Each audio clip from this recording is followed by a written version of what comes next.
오늘 본문 말씀에 우리가 전제되는 말씀은 우리가 이미 다 알고 있는 바입니다. 그런데 그래도 한번 짚어보아야 될 것은 이제 여호와께서 리브가의 태중에 있는 아이들을 내게 말씀하시기를 두 민족이 네 복중에서부터 나누이리라. 복중에서부터 나누이리라. 응하고 태어나서 사는 과정에서 나누어진다라고 안 본 거지요. 하나님께서 이미 허락하신 부분인 줄 믿습니다. 그런데 에서는 붉은 털이 많이 나 있는 그런 붉은 사람 털옷을 같아서 그래서 이름을 에서라고 했고, 이제 동생이라 한날 한시에 태어났는데 먼저 세상에 나온 태중에서 먼저 나온 게 형이고, 그리고 에서의 발꿈치를 잡고 쫓아나온 에서는 둘째라고 그래요. 그래서 그 둘째 그가 이제 나오는데 그의 이제 또 자라서 아내가 누구예요? 리브가.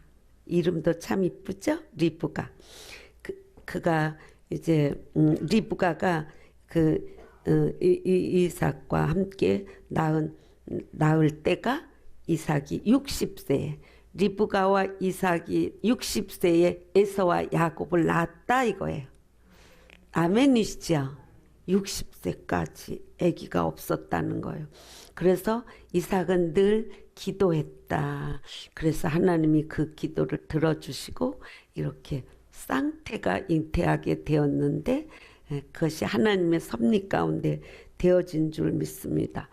요즘 세상에 먹거리가 좀 많이 좋아진 것 같지만 실제적으로 또 우리가 원치 않는 것들로 식물을 키우고 또 보관하는 과정, 또 여러 가지 그 상황 속에서 변질되어 우리 몸에 유익을 끼치지 못하는 것들이 이제 있어서 이제 결혼한 부부들이 아기를 순조롭게 갖지 못하는 사례가 많이 있는 것 같아요. 그런데 과학이 발달하다 보니까 이제 자연으로 잉태된 게 아니고 인공 수정을 해서 낳다 보니까 쌍둥이, 새 쌍둥이, 네 쌍둥이 막 이렇게 낳게 되는 그런 시대가 된 것 같습니다. 가정을 이루면 우선 하나님은 그 가정에 들보인 그 가장에게 하나님은 중심을 실어주시는 줄 믿습니다. 아멘이시지요? 네. 그래서 저는 하나님께서 왜 똑같이 흙으로 남자와 아내를 지으시지 아니하고 남자 오직 하나를 지으시고 그리고 그의 갈빗대를 취해서 여자를 만드셨는지 그 뜻을 우리는 허술하게 그냥 넘겨서는 안 될 줄로 믿습니다. 여자들이요. 우리가 남자들을 그렇게 나와 똑같은 존재로 생각하면 좀 곤란한 것 같습니다. 하나님이 뜻이 있으셔서 하나님이 그렇게 만드신 줄 믿습니다. 한 가정에는 가장을 하나님이 거기다 기름 딱 부으시고 세우시는 줄 믿습니다. 그런데 그 가장은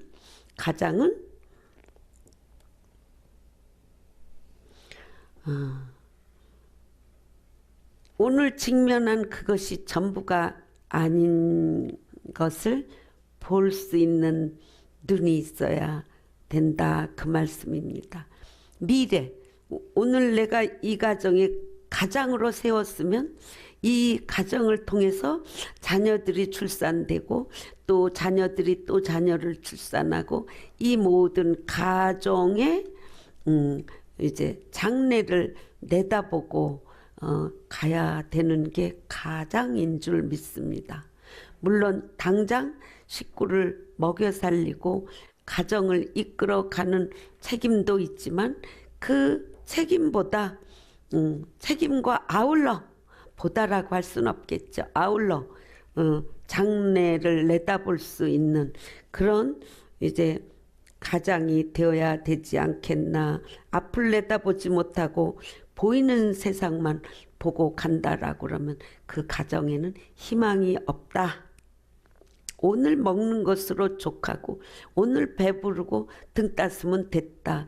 이런 사람의 가정에 무슨 미래가 있겠습니까? 한 가정의 가장 참으로 중요합니다. 참으로 중요합니다. 저도 이제 가정을 결혼하고 이제 이끌어서 아들 둘을 낳기는 했는데 이제 남편이 저보다 믿음으로 앞장선 분이 아니었기 때문에 항상 아들들을 쳐다보면 내 멋대로 막 휘저을 수도 없고 또 제가 또 그렇게 강한 사람도 못 돼요. 지금은 저보고 이 속에 강한 강심장이 들어있다고 그러는데 그건 내가 아니고 내 안에 계신 주님의 뜻이 강한 것이지 나는 약해요. 그런데 우리 아들 딸도 아니고 아들 둘을 키우는데 항상 아들들에게 미안한 마음을 갖고 있었어요. 왜? 내가 가장 노릇을 할 수는 없고 또 우리 남편이 그렇게 시시한 사람이 아니었거든요. 나름 그래도 중심을 갖고 공부도 잘하고 어디 내놔도 이렇게 존경받는 그런 사람이었는데 그분을 내가 꺾는다는 건 생각해 본 적도 없고 그분을 맞춰가면서 아들들을 키우면서 늘상 아들들에게 미안한 마음을 갖고 있어 왔고 지금도 미안한 마음을 갖고 있어요. 그 후유증을 갖고 있기 때문에. 그런데 정말 우리 가정은 정말 앞을 내다보는 가장의 위치가 얼마나 중요한지 모릅니다. 나의 책임, 위치, 명분 이것을 세워나가지 못하면서 뭔가 내가 가장이야 그리고 이제 어깨만 펴갖고 되는 세상이 아닙니다. 왜요?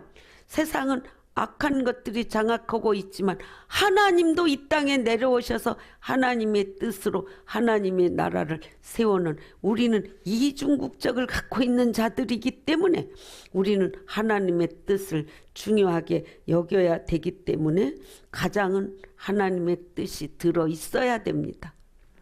여러분 여기 오신 남자분들 축하합니다. 축하만 받으면 뭐에 재구실도 못하면 안 되죠. 재구실을 해야 되죠. 뭐든지 재구실해야 돼. 아내는 남편에게 순종하고 남편은 아내를 사랑해야 되지. 사랑하지 않으니까 질서가 깨지는 거야. 중요한 말씀이에요. 여러분 부부가 손 붙잡고 다니라고 내가 그러지요. 늘 남편 없는 사람 배 아플 정도로 손 붙잡고 다니세요. 아멘. 네, 그렇게 사랑하고 아껴주고 그럴 때 부인의 존경을 받게 되어 있습니다. 아멘이시죠? 우리 주님이 이겨주신 그 사탄 우리 승리 그것은 저와 여러분들의 것인 줄 믿습니다.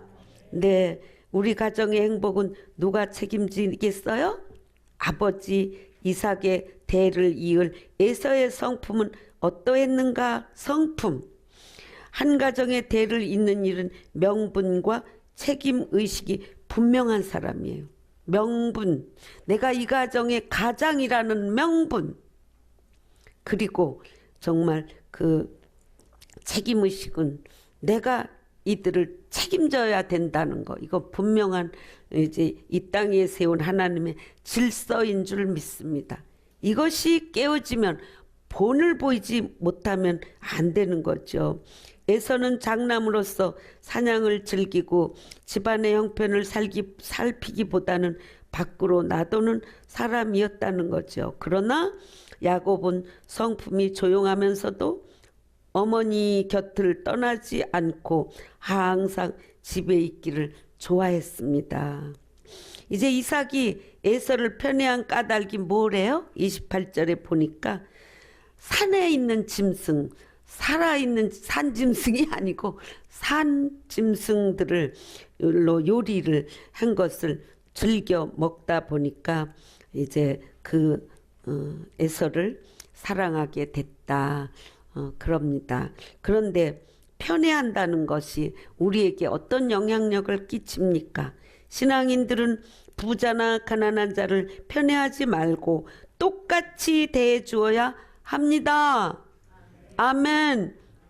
좀 뭐 꼬질질하게 보이든지 돈이 좀 없어 보이든지 또 참 괜찮다, 축복받은 자 같다, 멋지다, 예쁘다 이러면서 그 사람에게만 좋은 눈길을 주어선 안 된다 그러는 거예요. 왜요? 왜요? 사람을 편애하면 인류를 똑같이 사랑하시는 주님의 마음을 상하게 하기 때문에, 주님의 마음을 상하게 하기 때문에 우리는 무엇을 하든지 언제든지 하나님 이거 기뻐하실까? 이거부터 생각해야지 기쁨이 오죠. 내가 지금 수행하려고 하는 일 이거 하나님 기뻐하실까? 당근이지. 나도 기쁜데 기꺼이 순종하게 되어 있지요. 야고보서 2장 1절 야고보는 사람을 외모로 취하지 말라고 했고 2장 9절에는 만일 너희가 외모로 사람을 취하면 죄를 짓는 것이다 그렇게 말씀하고 있습니다. 야곱은 자신의 야망을 성취한 사람이었죠. 그 꿈을 이루기 위해서 뭘 시도했어요? 장자권을 오늘은 뺏어야겠다 이런 마음이 여기 준비되어 있었던 거예요. 그러니까 사냥에서 돌아올 무렵, 에서가 돌아올 무렵 야곱이 죽을 쏘았더니 그래요. 지금 이제 팥죽을 요구하는 형에게 장자권을 인수받았죠. 받았죠. 아마 오늘날 말하면 뭐 이렇게 찍고 뭐 이렇게 찍고 뭐 하는 거 했나 봐요. 그러니까 이제 그렇게 해갖고 확실하게 도장 찍고 했나 봐요. 여러분, 나는 행복한 명분을 자랑하고 있는가? 행복한 가문은 이제 가정의 투시도다 그랬어요. 에서가 육신의 배고픔 때문에 장자의 명분을 포기한 것은 영원한 약속의 땅, 가나안 땅, 곧 하나님 나라인 천국을 포기한 행동임을 우리는 계시해 준 거다. 신학자들은 그렇게 분석합니다. 왜요? 구약 성경은 하나님을 사랑하는 하나님의 족속, 그 나라가 어떻게 이 땅에서 살아가는가 하는 것을 그 진상을 그대로 나타내 보인 게 구약 역사이다. 그렇기 때문에 신약시대에 메시아 예수 그리스도가 오셔서 실현될 영적인 세계가 우린 영적으로는 아무나 눈에 보이지 않잖아요. 보이는 사람만 보여요. 그러니까 까불지 말아야 돼. 우리가 내가 보는 거 저 사람이 못 볼 수 있고 저 사람이 보는 거 내가 못 볼 수 있다는 거지 나만 다 본다는 거 아니에요. 그러니까 까불지 말아야 돼. 아멘이죠? 네. 그런데 우리가 우리의 보여지는 현상으로 본이 된 것이 구약 성경이에요. 아멘?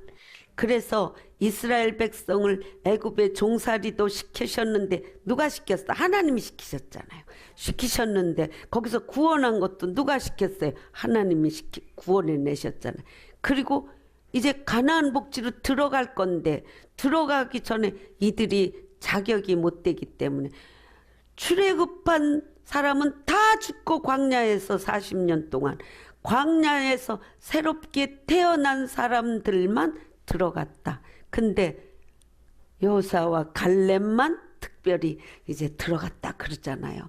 그래서 이제 그들이 이제 그 장자권이 얼마나 중요한 건지 또 명분이 얼마나 중요한 건지 이러한 것들을 통해서 이제 볼 수 있는 거죠. 우리 모세 오경을 썼지요? 그 기록한 것을 통해서 그들의 후손들은 다 하나님 나라를 이렇게 보고 배우면서 간직하고 그리고 살았어요. 야곱은 배고파하는 에서에게 팥죽을 주면서 뭐 요구했어요? 겹쳤던 말씀이지만 장자의 명분을 동생에게 넘기고 만 거예요.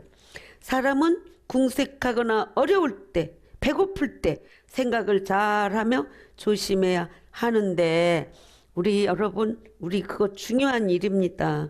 이제 마태복음 4장 3절에서 4절 이제 사탄이 예수님에게 떡덩어리로 돌덩어리로 떡덩어리 되게 하라고 시험하니까 이제 예수님께서는 사람이 떡으로만 살 것이 아니고 하나님의 입으로부터 나오는 모든 말씀으로 살 것이라 하였다 이렇게 말씀하고 있는 것은 하나님의 말씀이 눈에 보입니까? 안 보이는 말씀이지만 오늘 우리에게는 눈에 보이게 성경책에 기록해 놓으셨다. 아멘. 그래서 우리가 볼 수 있게 했는데 마귀가 성도를 유혹하는 방법이 뭐냐? 우린 똑바로 알아야 돼요. 사냥하는 사람이 낚시하는 사람들은 또 미끼를 앞에 두고 기다립니다. 미끼를 앞에 두고 이제 사냥하는 사람들도 이제 이렇게 요런 덫에다가 거기다 미끼 넣어갖고 이렇게 놓고 이제 이렇게 망쳐놓고 이렇게 딱 두죠. 그럼 이게 거기 들어가서 그거 먹으러 들어갔다가 그 덫에 턱턱 걸려갖고 못 나오잖아요. 다 덫이 있어. 물고기 잡을 때에도 여기다 낚시 끝에다가 이제 그걸 달아놓으면 그거 먹으려고 하다 걸리는 거죠. 미끼.